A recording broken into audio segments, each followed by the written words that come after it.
Emily stood on her parents' front porch holding a small Christmas bag she had spent the whole week preparing. Inside it was a framed photo, a handwritten letter, and 2 small gifts she bought after working extra shifts. She rehearsed her greeting the whole drive, something soft like, "Merry Christmas, Mom. I missed you." But when the door opened, her mother didn't smile. She didn't even step aside. She just folded her arms and said, "Emily, we weren't expecting you this year." Emily froze, unsure she heard correctly. "Not expecting me? Mom, it's Christmas." Her father appeared behind her mother, avoiding her eyes.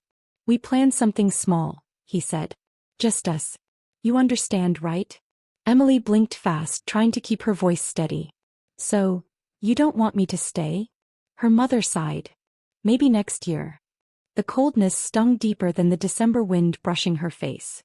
Emily forced a small smile, the kind she used when she trained new staff at work. "All right," she whispered. "I understand." Her mother leaned against the doorway like she was closing a deal. "Good. We don't want extra noise today. Isabella and Mark are already here with the kids. We want peace." Emily swallowed hard, the gift bag suddenly feeling heavy in her hand. "I drove 2 hours," she murmured. "I thought." Her mother cut her off. "Emily, please. Don't make this dramatic." Her father stepped forward, finally meeting her eyes. "Maybe next Christmas we'll plan better." Emily nodded slowly. "Right. Planning." She set the bag gently on the porch. Her mother didn't reach for it. Emily stepped backward, her heart sinking. "Merry Christmas," she whispered. No one replied. She turned, walked toward her old car, and felt the rejection settle like ice in her chest. Emily drove home in silence, gripping the steering wheel to stop her hands from shaking. Her phone buzzed with holiday messages from coworkers, but none from her parents. None from her family. She exhaled slowly, whispering, "After everything I've done for them." She remembered the year she paid their overdue electricity bill, Nigerian naira 148,000, because her dad said business was slow.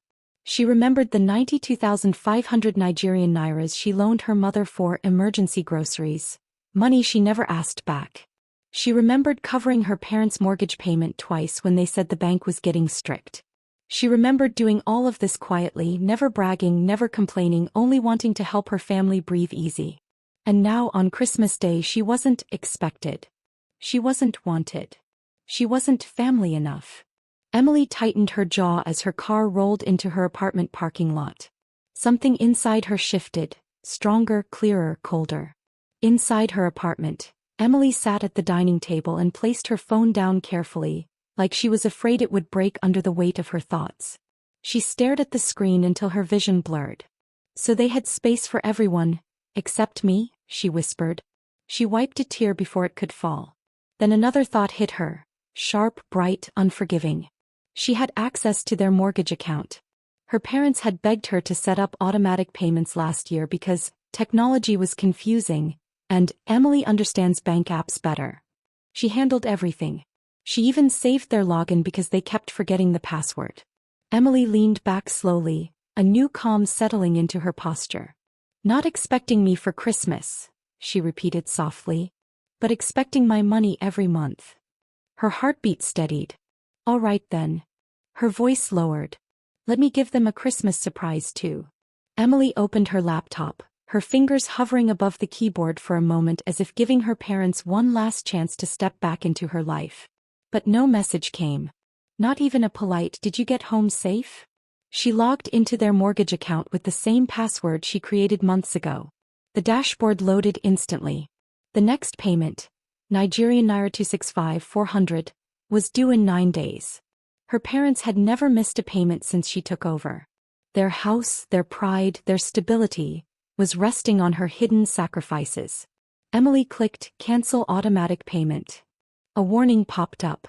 She read it slowly, then hit Confirm. The screen flashed. Automatic payment cancelled.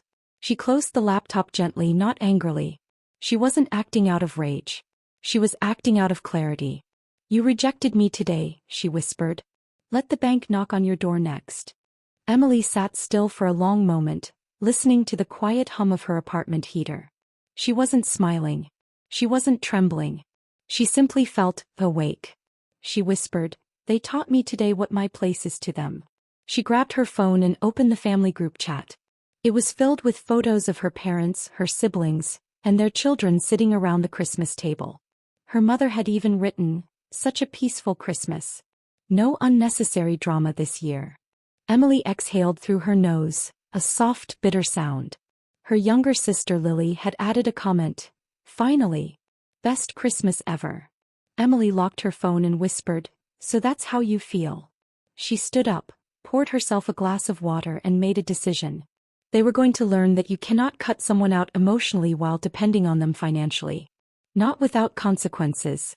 The next morning, Emily woke to a new message from her mother.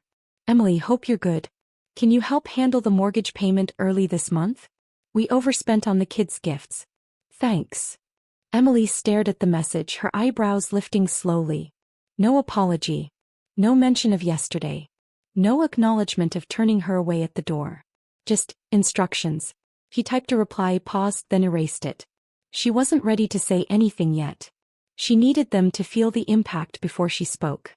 She placed the phone face down and whispered, "You don't get to reject me and then ask for money." Her heartbeat stayed slow, steady. She wasn't acting emotionally anymore. She was acting logically. Her mother's second message arrived seconds later. "Please answer. Don't ignore me, Emily." Emily shook her head softly. "Yesterday you ignored me first." Later that afternoon, Emily drove to her job at the community health center. Her boss, Mr. Wilson, noticed her quietness and asked, "You all right, Emily?" She forced a small smile. "Just a long weekend." He nodded. "Well, you always handle things well. If you ever need time off." Emily shook her head. "No, I'm okay. Thank you." But she wasn't okay. Not truly. She felt something simmering, a slow-building certainty that her parents had used her kindness for years. At lunch, she sat alone scrolling through her financial records. She saw the 148,000 Nigerian nairas electricity bill she had covered. The 92,500 Nigerian nairas, grocery emergency. The months of mortgage payments, each one clearly labeled.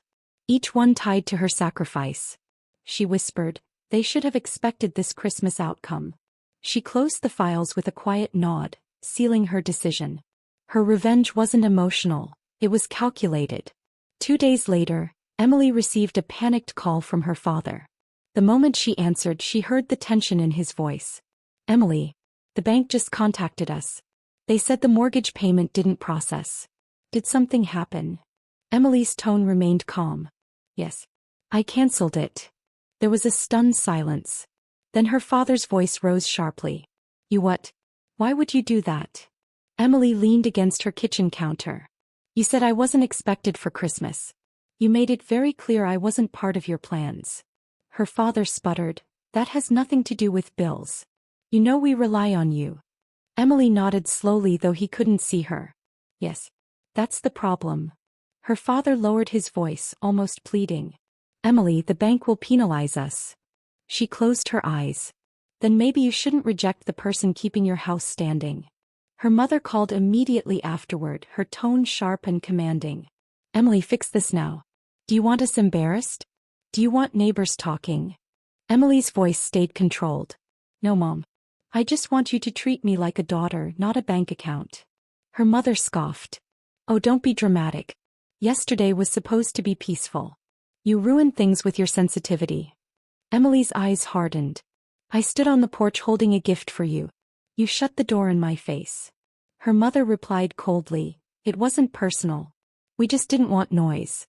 Emily inhaled deeply. "You didn't want me." Her mother snapped, "Stop twisting things. You're responsible for the mortgage. Fix it." Emily finally let the truth settle. "No. Not anymore." Her mother gasped. "Emily, be reasonable." Emily ended the call softly, whispering, "I finally am." Emily placed her phone on the table and let silence settle into the room.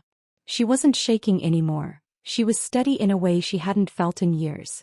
She whispered, "They only respect what they fear losing." Her phone buzzed again, a message from her younger sister Lily. "Mom is crying. Why are you doing this? Fix it and stop being petty." Emily read it twice. Petty. The same word Lily used when Emily begged for kindness years ago. She typed, "Ask Mom why she turned me away on Christmas." Lily replied instantly, "That's different. You know how Mom gets. Just pay the bill." Emily locked the phone and exhaled. Her whole life, every time her family hurt her, she was expected to swallow it and pay the price. Literally. "Not this time," she whispered. "The bill you want me to pay is the one for how you treat me." Later that evening, Emily's father sent another message. "Emily, the bank fee is 52,800 Nigerian nairas. They said if we don't pay tomorrow, it increases." Emily stared at it, her face unreadable. She whispered, "How the numbers matter." She remembered the countless times she saved them without them ever knowing the amount she sacrificed. Now they wanted transparency because they were suffering. She replied, "I handled things for years. You made me feel unwelcome in return." Her father responded with a short, clipped message. "This isn't about feelings. It's about responsibility." Emily almost laughed. "Responsibility," she murmured.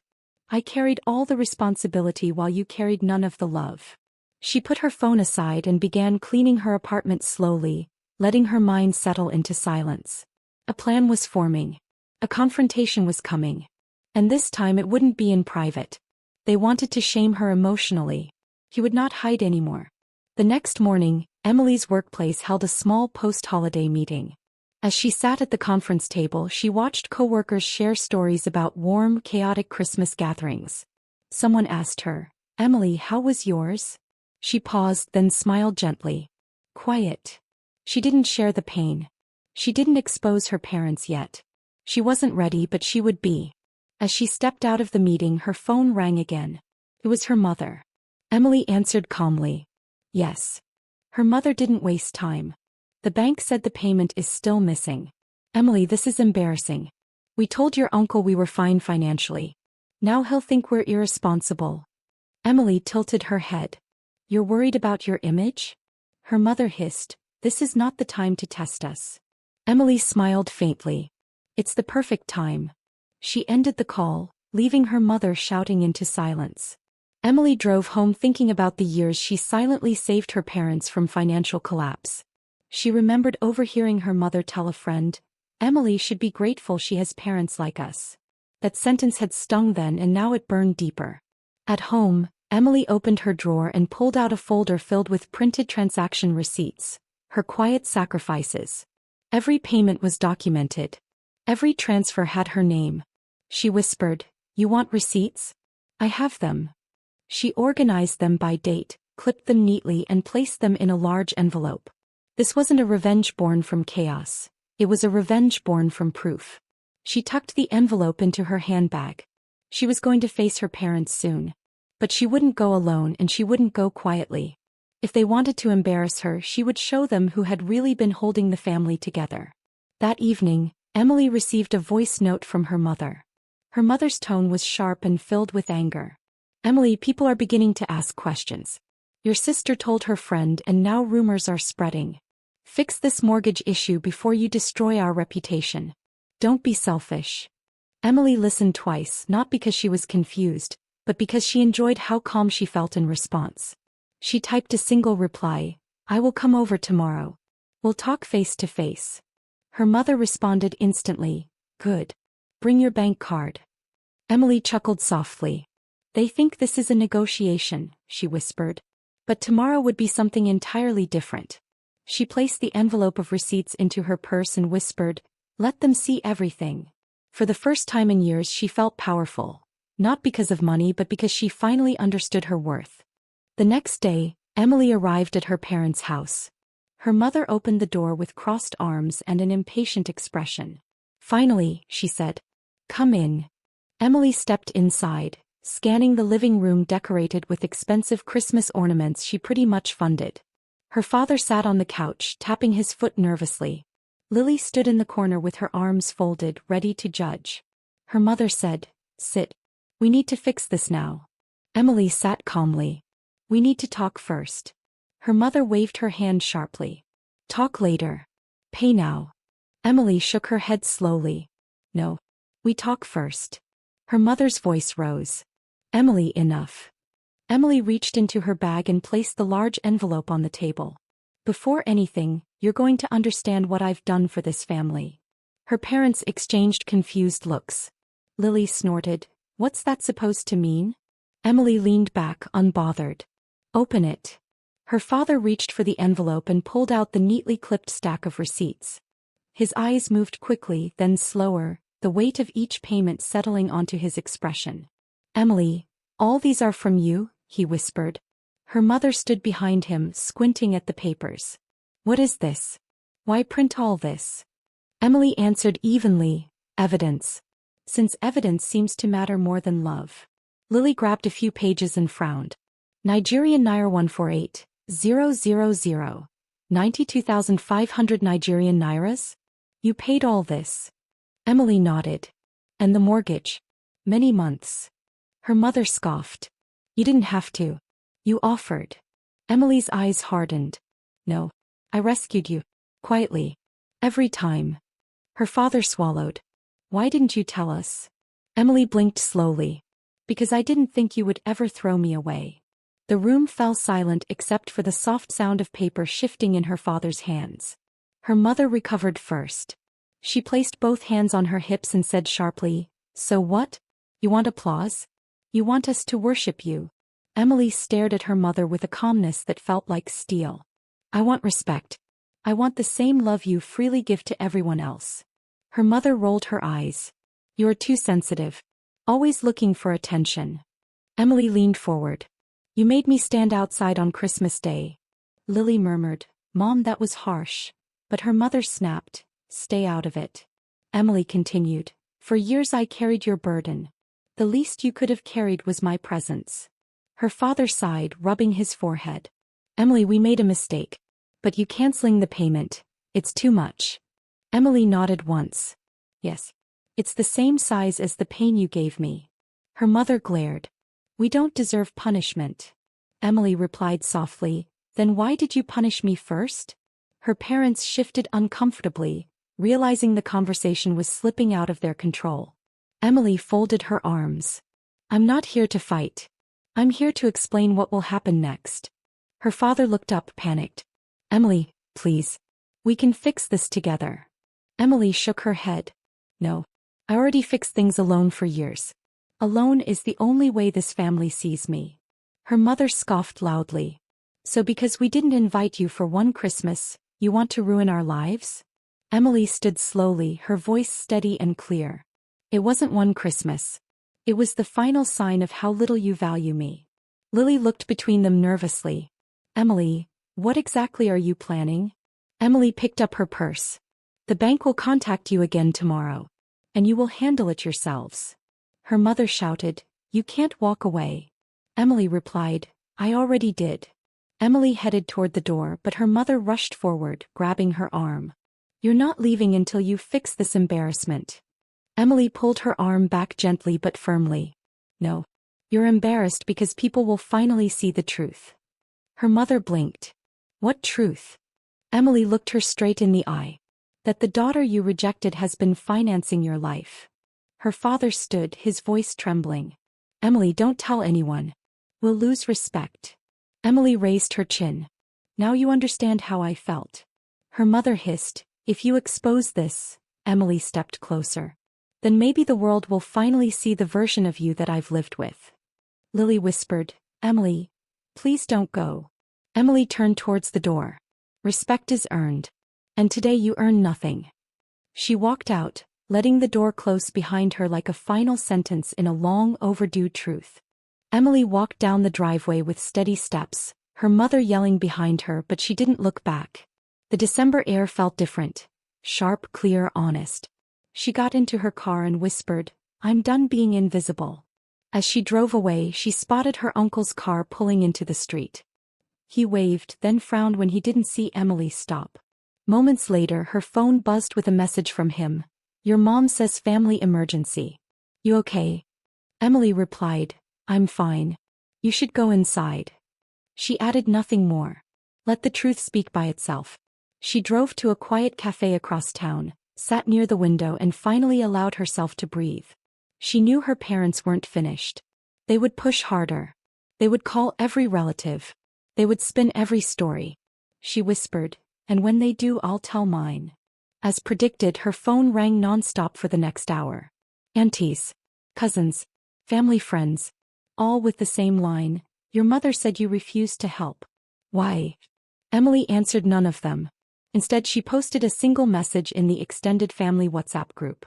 "Since everyone is asking, I have paid my parents' mortgage for months, electricity bills, and multiple emergencies. Yesterday they turned me away on Christmas Day. Today they demanded more money. So I stopped." He attached one screenshot, just one. A mortgage receipt with her name. Nothing dramatic, nothing excessive. Silence filled the group chat instantly. Messages stopped mid-typing. Emily placed her phone face down and took a slow sip of tea. She wasn't ashamed. She wasn't scared.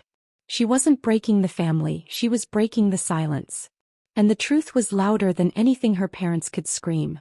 Inside her parents' house, chaos erupted. Her mother screamed at her father. She posted what? To everyone. "People will think we're beggars." Her father dropped into a chair, rubbing his face. "Maybe we shouldn't have." "Don't start," she snapped. Lily checked her phone repeatedly. "Mom, everyone is messaging me asking if it's true." Her mother snatched the phone. "Tell them it's a lie." Lily hesitated. "But it isn't." Her mother glared. "Whose side are you on?" Lily whispered, "The truth." Meanwhile, the group chat exploded with relatives reacting. Some were shocked. Some disappointed. Some supportive of Emily. Her mother's phone rang nonstop. Every call felt like a stone thrown at the glass wall of the image she spent years protecting. Emily didn't need to be there to see it. She could imagine it perfectly. For once, the shame wasn't hers to carry. 2 hours later, her uncle called. Emily answered softly. "Hi, uncle." He spoke gently. "I saw the message. Is all that true?" Emily nodded even though he couldn't see her. "Every word." He sighed heavily. "Emily, you've carried too much alone. I'm sorry." Her chest tightened unexpectedly. "It's okay," she whispered. "I just needed them to see." Her uncle hesitated, then said, "They're begging me to talk to you. They want you to come back and discuss things." Emily smiled sadly. "Discuss means manipulate." He exhaled again. "Maybe. But I think you should say what's in your heart. They need to hear it." Emily looked out the window at the people walking by. "I'll come," she said softly. "But not to apologize." Her uncle replied, "Good. Because you have nothing to apologize for." When Emily stepped back into her parents' house, the atmosphere felt thick and fragile, like glass that could shatter with one wrong word. Her father stood first. "Emily, please sit." Her mother hovered near the fireplace, arms crossed, face tight with embarrassment. Lily sat on the sofa, eyes red. Emily remained standing. "Say what you want to say." Her mother stepped forward angrily. "What you did today was shameful. Posting family matters online? Do you hate us?" Emily met her eyes calmly. "No. I love you. But I won't be erased." Her father cleared his throat. "Emily, we didn't mean to hurt you."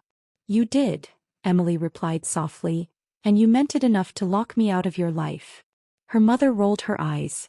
"It wasn't personal." Emily tilted her head. "Everything is personal when it's your child on the porch." Her mother opened her mouth to argue, but Emily raised a hand gently. "Before you speak, listen." The calm in her voice silenced the room. "For years I paid your bills. I covered your emergencies. I saved your home from foreclosure twice." Her father looked down. Her mother looked away. Emily continued, "And I did it quietly. Not because I wanted praise, but because I loved you." A tear escaped down her cheek, but her voice remained steady. "Yesterday you gave me your truest message. I wasn't family unless I was paying."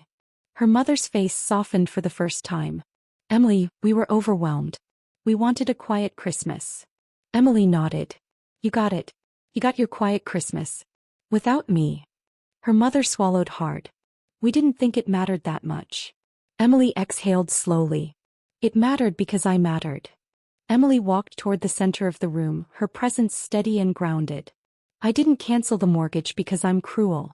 I canceled it because I needed you to see the gap between how much you take and how little you give." Her father whispered, "We were wrong." Her mother whispered nothing. Emily continued, "I'm done carrying this family financially. From today, you take full responsibility for your home, your bills, and your image. Her mother flinched at the last word. Your post made us look bad. People are talking. Emily nodded. Good. Maybe they'll finally see I wasn't the problem. Lily stood and walked to Emily. I'm sorry, she said softly. Emily hugged her briefly. It's okay. You were following their example. Her mother looked away in shame. Something inside the room shifted, like the truth finally had space to breathe. Emily picked up her purse and prepared to leave. Her father stepped forward quickly. Wait, Emily, before you go, what do you want from us? Emily froze, then turned slowly. Honesty, respect, and effort. Her mother swallowed. We can try. Emily shook her head gently. Trying is a word people use when they plan to stop soon. I need more than effort. I need change. Her father nodded. We'll change. We have to. Emily softened slightly. Good. Then she added, but understand this. I won't be your financial backup anymore. My future belongs to me now. Her mother finally spoke quietly. Emily, if we lose the house, Emily interrupted softly, then you'll learn to survive the same way I did. Her mother's eyes filled with tears, real ones this time. Emily looked at both of them. I forgive you. But forgiveness doesn't mean returning to the old pattern. Emily reached for the doorknob, but her mother said something she had never heard before. Emily, please don't leave without knowing this. We were wrong. Completely. Emily froze. Her mother continued, voice trembling. You deserved a seat at our table. You always did. We were selfish. And we hurt you. Her father added, if you give us another chance, we'll do better. Emily turned slowly, tears gathering in her eyes. Not from weakness but from release. Thank you, she whispered. But change takes time. And trust takes longer. Her mother nodded, wiping her face. We'll earn it.